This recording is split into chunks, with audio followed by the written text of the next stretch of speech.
In Kitakyushu, Fukuoka Prefecture, stands an unremarkable apartment building. No one could have imagined it once housed a living hell. The story begins with a man named Futoshi Matsunaga, outwardly polite and eloquent. He appeared to be just a small-time businessman. But those who met his gaze for too long described a suffocating sense of dread. His eyes were like a coiled serpent, silently stripping away resistance. In 1996, he set his sights on a woman named Junko Ogata. At first, she was just an ordinary daughter of a family. Gradually, her soul seemed drained away. Matsunaga forced her to cut ties with her relatives and obey his every command. Soon, her parents, sister, and even her young nieces and nephews were lured into his web under the guise of visiting or staying over. None realized they had stepped onto a path with no return. Life inside the apartment was an experiment in pure evil. The rooms were narrow, windows covered, the iron doors always sealed. The air reeked of mold and decay.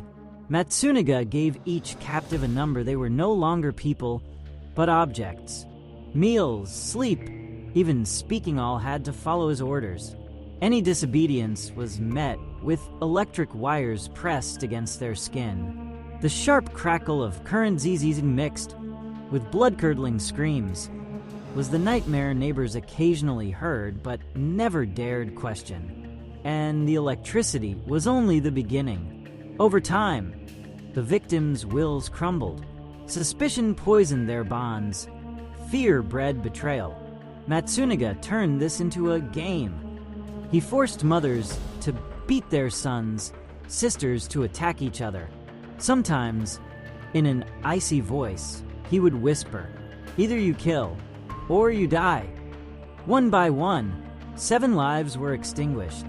They did not die by Matsunaga's hand, but by those they loved most. A mother strangled her own daughter. A father watched helplessly as his wife was broken.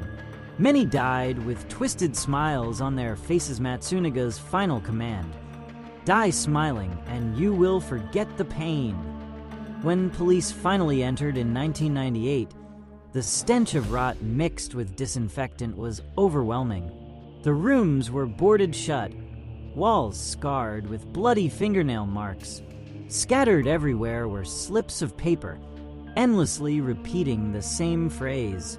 I agree. Dozens, hundreds of times written until hands broke and ink blurred. The most chilling part? Matsunaga rarely killed with his own hands. He used only words, fear, and torture to make a family destroy itself. The case shook all of Japan. The press called it the most atrocious mass murder of the post-war era. But even now, locals whisper that if you walk past that abandoned apartment at night, you might hear muffled laughter echoing through the walls. Not joy, but terror and despair, twisted into sound. Perhaps the victims' souls still linger there, still smiling, and never at peace